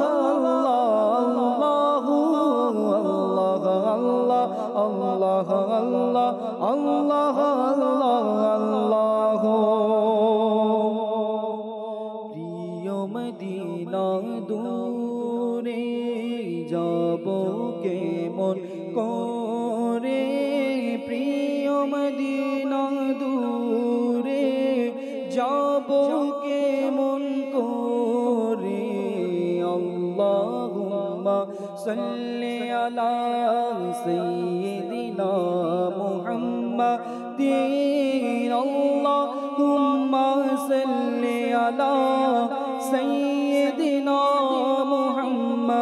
মুহাম্মাদিন আল্লাহুম্মা সাল্লি আলা সাইয়্যিদিনা মুহাম্মাদিন আল্লাহুম্মা সাল্লি আলা সাইয়্যিদিনা মুহাম্মাদিন অশ্রু ঝরে যায় শুকিয়ে কেঁদে কেঁদে নিরালায় পেতে একবার দেখা গিয়ে তোমার সোনার মদিনায় অশ্রু ঝরে যায় শুকিয়ে কেঁদে কেঁদে নিরালায় পেতে একবার দেখা গিয়ে তোমার সোনার মদিনায় আল্লাহুম্মা সাল্লি আলা সাইয়্যিদিনা মুহাম্মাদিন আল্লাহুম্মা সাল্লি আলা সাইয়্যিদিনা মুহাম্মাদিন ও মাঝি ভাই একটু দাঁড়াও সাথে লয়ে যাও আমায় গরিবে আমি যাব কিরূপ প্রিয় নবীর রওজায় হৃদয় জুড়ে একই ধ্বনি যাব আমি মদিনায় তার চরণে মরব আমি মরব না কো বাংলায় আল্লাহুম্মা সাল্লি আলা সাইয়্যিদিনা মুহাম্মাদিন আল্লাহুম্মা সাল্লি আলা সাইয়্যিদিনা মুহাম্মাদিন বুক ফেটে যায় যখন দেখি কাফেলা যে যায় কখন যাব আমি আকা প্রিয় নবীর রওজায় বুক ফেটে যায় যখন দেখি কাফেলা যে যায় কখন যাব আমি আকা তোমার প্রিয় রওজায় অশ্রু ঝরে বুকে বাসিয়ে অশ্রু জলে বুকে বাসিয়ে যাব সোনার মদিনায় চিরতরে শুয়ে যাব সেথায় তোমারি কৃপায় আল্লাহুম্মা সাল্লি আলা সাইয়্যিদিনা মুহাম্মাদিন আল্লাহুম্মা সাল্লি আলা সাইয়্যিদিনা মুহাম্মাদিন। সুবহানাল্লাহ। দর্শক শ্রোতা, আপনাদের অনুরোধের কালামগুলো আমরা শুনছিলাম আর আলোচনা চলছিল আমাদের অনুষ্ঠানে পরিষ্কার পরিচ্ছন্নতা। শেষ কিছু কথা শুনে নেই, আলোচনা শুনে নেই আমাদের ইসলাম ভাই আর কিছু মাদানী ফুল শেষ আলোচনা দর্শকের উদ্দেশ্যে। আসলে জাকির ভাই কিছুক্ষণ পূর্বে আপনিও বলছিলেন যেটা আমাদের বাসার বাহিরে পাইপ নোংরা পানি প্রবাহিত হয়ে থাকে, যার কারণে আমরা জানি না। পরিষ্কার পরিচ্ছন্নতার ক্ষেত্রে এমন বলা হয়েছে বৃক্ষরোপণ করুন, পরিবেশ তৈরি করুন। এখন বৃক্ষ আমাদের জন্য কতটুকু উপকার রাখে এটা আমরা সবাই জানি। একজন পরিষ্কার পরিচ্ছন্ন ব্যক্তি যদি প্রমাণ পেতে হলে সে এমন কি নিজের জুতাও পরিষ্কার রাখে। আল্লাহ আল্লাহ, রাইট। সে তো পোশাক রাখবেই, কিন্তু জুতা যেটা জমির সাথে ভূমির সাথে লেগে চলে সেটাও পরিষ্কার রাখে। এখন যার অভ্যাস হয়ে গেছে এখন কিছু করার নাই। এমনকি যার পরিষ্কার থাকার অভ্যাস হয়ে গেছে না, সে পরিষ্কার পরিচ্ছন্ন জুতাগুলো পরিষ্কার রাখবে। আর যার অভ্যাস নেই পরিষ্কার থাকার, তার মাথার টুপিটাও পরিষ্কার রাখতে চায় না, কিছু করার নাই। এমনকি এই অভ্যাসের একটা ঘটনা স্কুলে যখন পড়তাম শুনেছিলাম স্যারের মাধ্যমে। এক ব্যক্তি চামড়া কারখানায় কাজ করত, আর চামড়া কারখানায় কেমন দুর্গন্ধ হয় আমরা সবাই জানি। তো একদিন সে ব্যক্তি দুর্গন্ধের কারণে বেহুশ হয়ে গেল, অজ্ঞান হয়ে গেল। এখন মানুষ তো চিন্তা পড়ে গেল কি হয়েছে তার। এখন সবাই এসে চিন্তা করলো এতদিন তো দুর্গন্ধে থেকেছে, কিছু সুগন্ধি দিলে হয়তো সে উঠে যাবে। সে মুশকি নিয়ে এসেছে, কেউ আতর নিয়ে এসেছে, কেউ গোলাপ নিয়ে এসেছে, বিভিন্ন ধরনের আর কি সুগন্ধি নিয়ে এসেছে। এখন সে এত সুগন্ধি দেওয়ার পর সে উঠছে না। এক ব্যক্তি কি করলো, একটি চামড়ার টুকরো একবারে দুর্গন্ধযুক্ত সেটা নিয়ে সে নাকে দিয়ে দিল, সে উঠে গেল। এখন জিজ্ঞেস করলো ঘটনা কি, সে দুর্গন্ধে থাকার অভ্যাস হয়ে গেছে, এই কারণে তার দুর্গন্ধের প্রয়োজন ছিল। এখন যার অভ্যাস পরিষ্কার পরিচ্ছন্ন সে পরিষ্কারই থাকবে, আর যার অবস্থা যদি ওটাই থাকে, এমনকি টুপি তো দূরের কথা, সে নিজের মুখকেও চিন্তা করবে না, আমার হাতকেও চিন্তা করবে না, আমার হাত কি অবস্থা, হাতের কি অবস্থা, আমার হাত কোথায় লেগেছে, আমার হাত কোথায় কোথায় গিয়ে কি কাজ করেছে, আর এই হাত দ্বারা আমরা কি করছি।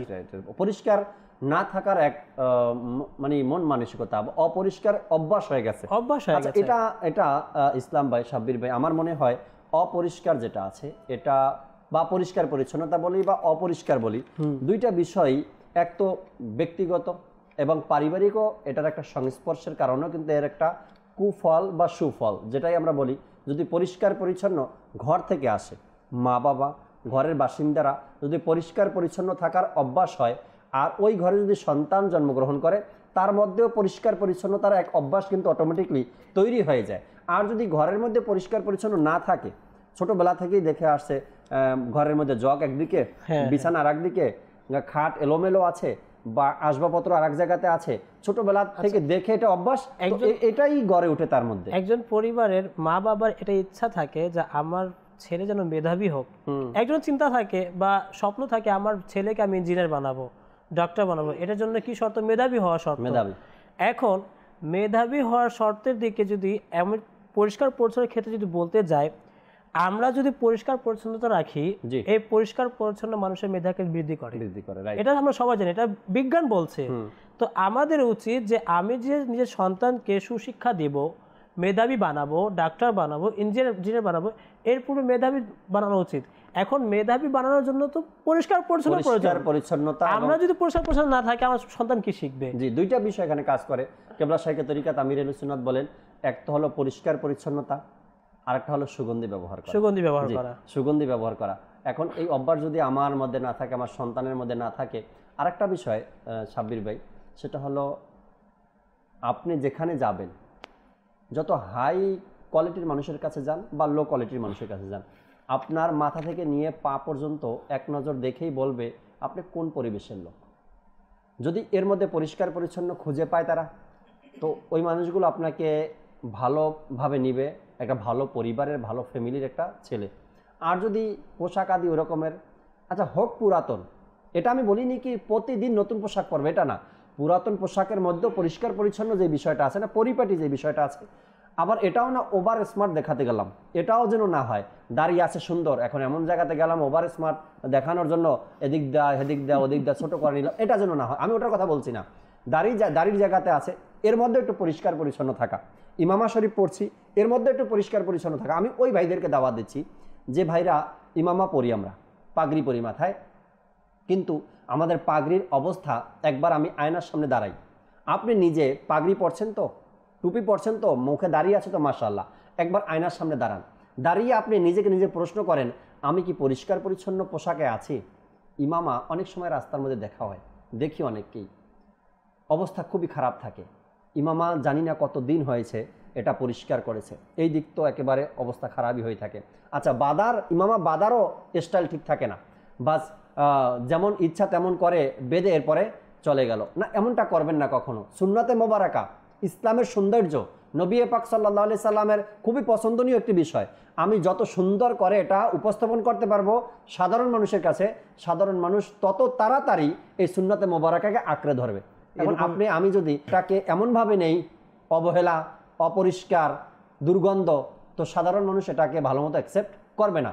তার কারণ নবী পাক সাল্লাল্লাহু আলাইহি সাল্লামের প্রতিটা সুন্নাতে মোবারাকা আমাদেরকে ওইভাবেই উপস্থাপনা করতে হবে।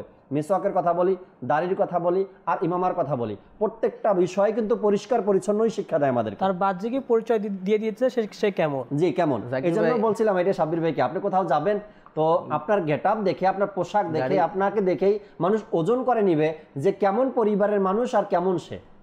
জাকির ভাই আসলে যে কথাগুলো বলতেছেন এরকমই এক ইসলামী ভাই ছিল যে বাইরে থেকে আসতে একটু পাগড়িও গোছল ছিল, জামাও গোছালো ছিল। তখন এক বুজুর্গ তাকে দেখে এটাই বললেন যে এগুলো হচ্ছে আমার রসুলের প্রিয় রসুল, পবিত্র রসুলের সুন্নাত, তো এগুলোকে পবিত্রভাবেই পালন করো, ঠিক আছে না? এখন দেখেন ঢাকা শহরে অনেক জায়গায় দেখবেন গাড়ি ওয়াশের দোকানগুলো আছে, গাড়ি ওয়াশ করা হয়, তো অনেকে নিজের প্রাইভেট কারগুলো ওয়াশ করতে দেয়। কোনো গাড়ির মালিক যে ওয়াশ করে তাকে কথা বলে না তুমি সম্পূর্ণ গাড়ি ওয়াশ করবে কিন্তু গাড়ির চাকাগুলো ওয়াশ করবে না, গাড়ির চাকা বাদ দিয়ে দিবে, কারণ এই তো রাস্তায় চলবে, তো ময়লা হবে, কেউ ওয়াশ করবে না, সম্পূর্ণ গাড়ি ওয়াশ। সবাই কিন্তু গাড়ির চাকাকে ওয়াশ করার সাথে ততরূপভাবে আমরাও আমাদের শরীর যেভাবে পরিষ্কার করি, আমাদের কাপড় যেভাবে পরিষ্কার করি, টুপি যেভাবে যা আছে সব পরিষ্কার করি, সাথে কি আমি আমার জুতাকে পরিষ্কার করি, বিশেষ করে জুতার সাথে যে মোজা ইউজ করি সেটাকে পরিষ্কার করি। জাকির ভাই মসজিদে অনেক সময় আল্লাহ তাআলার পানা নামাজ অনেক কষ্ট হয়ে যায়, কিছু কিছু ইসলামী ভাই বুঝে চলে আসে না কেউ নিজের মোজাকে খুলেছে এবং তার এই সুন্দর গ্রান আমাদের নাকে আসছে, যার কারণে আমি নামাজ পড়তে পারছি, দুর্গন্ধ হবে। আল্লাহর ঘর মসজিদকে আমাদের হেফাজত করা উচিত এই দুর্গন্ধ নিয়ে। আচ্ছা, স্মার্ট ভাবে সে চলতে চায়, হাতে যে রুমাল রাখছে জাকির ভাই, ঘাম আসতেছে ওই ঘাম মুছতেছি, ওযু করছে ওটা দিয়ে মুছতেছি, ওই ভিজা অবস্থায় পকেটে রাখছে, ওই রুমাল যখন আমি খুলি তো আমার তো এটা ইউজ করতে করতে অভ্যাস হয়ে গেছে, কিন্তু অন্যের কাছে যখন খুলি তার তো এটা হয় না। এটা ভালো একটা কথা মনে করিয়ে দিয়েছেন। ভদ্র সমাজ এটাকে কিভাবে দেখে? দর্শক, আপনি একটা রুমাল ব্যবহার করেন, আর সেই রুমালটা দিয়ে আপনি ঘামও মুছেন, অজু করার পরে পানিও মুছেন, আবার এই রুমালটাকেই ভিজা অবস্থায় পকেটের মধ্যে রেখে দিলেন, আবার 1-2 ঘন্টা পরে যখন প্রয়োজন এই ভিজাটা গন্ধওয়ালাটা আবার বের করলেন। এখন বলেন আপনার আশেপাশে ভিজা না, দুর্গন্ধ না, একটা রুমাল যখন পকেট থেকে আপনি বের করবেন আর ওটা যদি সুন্দর মতো ভাঁজ করা না থাকে, আশেপাশের মানুষগুলো এটাকে ভালো দৃষ্টিতে দেখে না, খারাপ লাগে দেখতে। কেন খারাপ লাগে? রুমাল গন্ধও না এবং অপরিষ্কারও না, শুধু আপনি ভাঁজ করে রাখেন নাই, এলোমেলো অবস্থায় এভাবে ছিল, মোড়ানো ছিল, আর ওটা পকেট থেকে যখন বের করবেন আশেপাশে যারা থাকবে তারা মনে করবে এটা ময়লা নোংরা একটা রুমাল আপনি বের করছেন। এটার পরিবর্তে যদি আমরা সেই ভিজা রুমালকে, অনেক সময় মসজিদে এমন একটা গন্ধ আসে, কেমন গন্ধ আসে? দেখা গেছে জোহরের সময় অজু করে রুমালটা দিয়ে হাত মুখ মোছা দিছে, ভিজা রুমালটা আবার পকেটে রাখছে, আসরের সময় যখন বের করছে না ওটার একটা দুর্গন্ধ যে কোনো কেউ বুঝতে পারে, ভিজা কাপড়ের একটা দুর্গন্ধ কেমন। তো আপনি কি করছেন? এটা এক তো আপনি সেই দুর্গন্ধ আবার নিজের চেহারায় মালিশ করলেন, এরপরে আল্লাহর ঘর মসজিদের সাথে কি করছেন? মসজিদের মধ্যে ঢুকে আপনি আসরের অজু করে এরপর এটা দিয়ে পরিষ্কার করছেন। পরিষ্কার পরিচ্ছন্ন থাকার জেহেন আমাদের থাকতে হবে, মন মানসিকতা আমাদের থাকতে হবে। আজ মাদানী চ্যানেল এই মেসেজ মানুষকে দেওয়া হচ্ছে, এটা হচ্ছে আল্লাহ তাআলার সন্তুষ্টির জন্য, নাকি মানুষকে দেখানোর জন্য। আমি পরিষ্কার পরিচ্ছন্ন থাকবো কারণ আমার আল্লাহ পবিত্র এবং তিনি পরিষ্কার পরিচ্ছন্নকে পছন্দ করেন, ভালোবাসেন। এবং হাদিস শরীফে শুনলাম যে ব্যক্তি পরিষ্কার পরিচ্ছন্ন থাকে জান্নাতে কিন্তু পরিষ্কার পরিচ্ছন্ন ব্যক্তিরাই প্রবেশ করবে, তো কে না চায় জান্নাতি হতে? তো মাদানী চ্যানেলের দর্শক শ্রোতাকে শেষ মেসেজ দিব যে আমরা আমাদের বাসার আমরা যা যা ইউজ করি এটা আমরা পার ডে হোক, উইকলি হোক বা মান্থলি হোক, একটা তালিকা তৈরি করি যে আমি উইকলি আমার রুমকে, বেডরুমকে পরিষ্কার করব, আমার ডিনার রুম আছে, বিশেষ করে আমার কিচেন রুম প্রত্যেক দিন এটাকে পরিষ্কার করা, আমার যা ইউজ করি বাসনের মধ্যে এগুলোকে পরিষ্কার রাখা, তারপর আমার বাসার ফ্যান, এসি, তারপর ওয়াশিং মেশিন, ফ্রিজ ইত্যাদি, এগুলোর জন্য একটা দিনকে নির্ধারিত করে নেই যে এই দিন আমি ফ্রিজকে পরিষ্কার করব। জাকির ভাই, অনেকের বাসায় যাওয়া হয়, দেখা হয় ফ্রিজের উপর স্টিকার লাগিয়ে বিভিন্নভাবে একটা সৌন্দর্য ঘরের, তারপর অনেকের বাসায় যায় মানুষের হাজতের প্রয়োজন পড়তে পারে কিন্তু ওয়াশরুমে এমন অবস্থা যাওয়া যায় না। এখানে শুধু আমি একা ব্যবহার করি না, যে বিষয়গুলো আপনি তুলে ধরলেন ঘরোয়াভাবে, এগুলো কিন্তু আমার সন্তানরা ব্যবহার করে, প্লাস আমার বয়স্ক মা বাবাও ব্যবহার করে। এখন আমার হয়তো বা এই বয়স 30-35, এই বয়সের সাথে ওটা কোনো ব্যাপারই মনে করি না, কিন্তু আমার নবজাতক শিশু যার 2 বছর 3 বছর বয়স, সে কি এটাকে অ্যাকসেপ্ট করতে পারবে? তার শারীরিকভাবে এটাকে নিতে পারবে এই অপরিষ্কার জিনিসগুলো? বা মা বাবার বয়স 70-80 বছর হয়ে গেছে, ঘরের মধ্যে যে ধুলো জমে আছে, বালু জমে আছে, এগুলো কি তারা নিঃশ্বাসের সাথে নিতে পারছে? আর নেওয়ার পরে তাদের অবস্থাটা কেমন হচ্ছে? সকল বিষয় যদি আমরা বিবেক বিবেচনা করি, প্রত্যেকটা দিক থেকে, প্রত্যেকটা সাইড থেকে, কোরআন বলি, হাদিস বলি, ইসলাম বলি, শরিয়াত বলি, বা দুনিয়া বলি, বা সামাজিকতা বলি, যাই বলি না কেন দর্শক, আমাদেরকে একটাই শিক্ষা দেয়, পরিষ্কার পরিচ্ছন্নতা। আপনার মনটাও বলে আমি পরিষ্কার থাকি। পরিষ্কার পরিচ্ছন্ন থেকে দেখেন না মনটা কত উৎফুল্লতার সাথে আপনার থাকে, আনন্দের সাথে থাকে, আর কত ইজি আপনাকে লাগে। একবার পরিষ্কার পরিচ্ছন্নতার সাথে চলাফেরা করে দেখেন, বন্ধু মহল বা পাড়া প্রতিবেশী বা ঘরের মানুষ আপনাকে অন্য দৃষ্টিতে দেখবে। কেমন দৃষ্টিতে দেখবে? এই ব্যক্তি মাশাআল্লাহ সবসময় এভাবেই চলাফেরা করে, এমনই সুন্দরভাবে সে চলাফেরা করে। একবার ট্রাই করে দেখেন, আল্লাহ চাই ইনশাআল্লাহ তাবারক ওয়া তাআলার মধ্যে দুনিয়া এবং আখেরাতের অসংখ্য মঙ্গল নিহিত রয়েছে। আজকের প্রোগ্রাম রহমতপূর্ণ প্রভাত অনুষ্ঠানে আমরা বিষয় রেখেছিলাম পরিষ্কার পরিচ্ছন্নতা, আর দীর্ঘ সময় ধরে পরিষ্কার পরিচ্ছন্নতা নিয়ে আলোচনা করছি। দর্শক শ্রোতা, আশা রাখি ইনশাআল্লাহ তাবারক ওয়া তাআলা আপনার ঘরে, আপনার ব্যক্তি জীবনে, পারিবারিক জীবনে, সামাজিক জীবনে এবং রাষ্ট্রীয় জীবনে অনেক উপকার হবে যদি আমরা এই পরিষ্কার পরিচ্ছন্নতাকে ধরে রাখতে পারি। আমরা উদাহরণ দেই, কিন্তু বিশ্বের মধ্যে অনেক রাষ্ট্র আছে যেগুলোর উদাহরণ আমরা দেই পরিষ্কার পরিচ্ছন্নতার ব্যাপারে। কেন দেই? আমার দেশের সরকার কি কম চেষ্টা করে? প্রতি বছরে একটা দিন পালন করি আমরা পরিষ্কার পরিচ্ছন্নতার জন্য। আপনি আপনার স্কুল, কলেজ, ইউনিভার্সিটির ছাত্রদেরকে বের করে দেন পরিষ্কার করার জন্য রাস্তাঘাট। এই পরিষ্কার একদিনের জন্য কেন? আমরা প্রতিদিন পারি না এই দিবসটাকে পালন করতে? বাংলাদেশ সরকার আমাদেরকে শুরু করিয়ে দিয়েছে যে পরিষ্কার পরিচ্ছন্নতা থাকার ব্যাপারে একটা দিনকে নির্ধারণ করে দিয়েছে।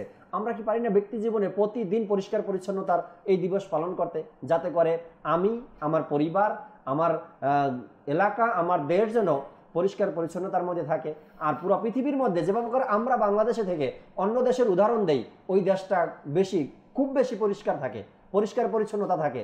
আমি অনেককে বলতে শুনছি, এয়ারপোর্ট থেকে নামার পরে রাস্তায় একটা কাগজের টুকরাও দেখলাম না। কিভাবে? তারা প্রতিদিনকে পরিষ্কার পরিচ্ছন্ন দিবস পালন করে, আমরা বছরে একবার করি। জাকির ভাই, যে বিশেষ করে এখন ওয়ার্ল্ডের মধ্যে ইউরোপ কান্ট্রিগুলোকে পরিষ্কার পরিচ্ছন্ন বলা হয়, কিন্তু তাদের হিস্টোরি দেখেন, বাস্তবে কিন্তু তারা পূর্বে পরিষ্কার পরিচ্ছন্ন ছিল না। জি, তারা এই পরিষ্কার পরিচ্ছন্নতা শিখেছে ইসলাম থেকে শিখেছে। তো এই জন্য আমাদের উচিত দর্শক শ্রোতা, ব্যক্তিগতভাবে হোক বা পারিবারিকভাবে হোক বা সামাজিকভাবে হোক, রাষ্ট্রীয়ভাবে হোক, আমরা সবসময় পরিষ্কার পরিচ্ছন্নতা থাকার আমরা চেষ্টা করি। ইনশাআল্লাহ তাআলা অনুষ্ঠানের শেষে আমরা সালাতু সালাম পাঠ করব। আগামী অনুষ্ঠানে আবারও আপনাদের সাথে দেখা হবে, নতুন একটি বিষয় নিয়ে আমরা আলোচনা করব ইনশাআল্লাহ তাবারক ওয়া তাআলা। আসুন যে যেখানে আছি আমরা সালাতু সালাম পাঠ করি। ইয়া নবী সালাম আলাইকা, ইয়া রাসূল সালাম আলাইকা, ইয়া হাবিব সালাম আলাইকা, সালাওয়াতুল্লাহ আলাইকা, তালা'আল বদরু আলাইনা মিন সানিয়াতিল ওয়াদা'i ওয়াজাব শুকরু আলাইনা মা দা'a লিল্লাহি দা'i। ইয়া নবী সালাম আলাইকা, ইয়া রাসূল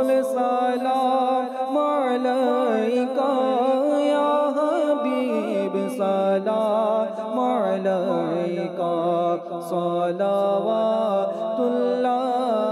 আলাইকা মুস্তাফা জানে রহমত পেলা খো সালাম শমে বজে में हिदायत पेला खो सलाम गौसुल आज़म इमाम मुतक़व्वनो का जलवाए शान कुदरत पेला खो सलाम मुस्तफ़ा जाने रहमत पेला खो सलाम शमे बज में हिदायत पेला खो सलाम डाल दिए कल्बों में अज़मते मुस्तफ़ा सैयदी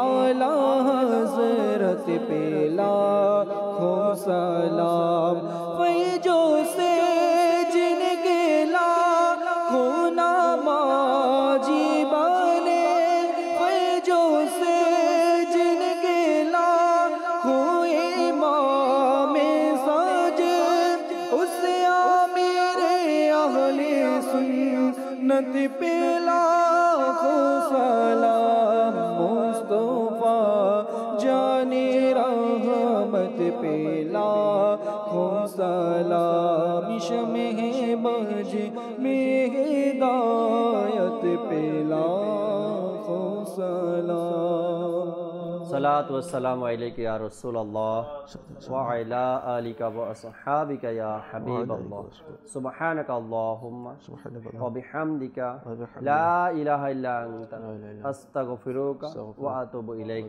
सुब्हानक अल्लाहुम्मा व बिहम्दिका ला इलाहा इल्ला अंता अस्तगफिरुका व अतूबु इलैक सुब्हानक अल्लाहुम्मा व बिहम्दिका ला इलाहा इल्ला अंता अस्तगफिरुका व अतूबु इलैक सलात व सलाम अलैका या नबी अल्लाह व अला आलिका व अस्हाबिका या नूर अल्लाह ला इलाहा इल्लल्लाहु मुहम्मद रसूलुल्लाह सल्लल्लाहु अलैहि वसल्लम।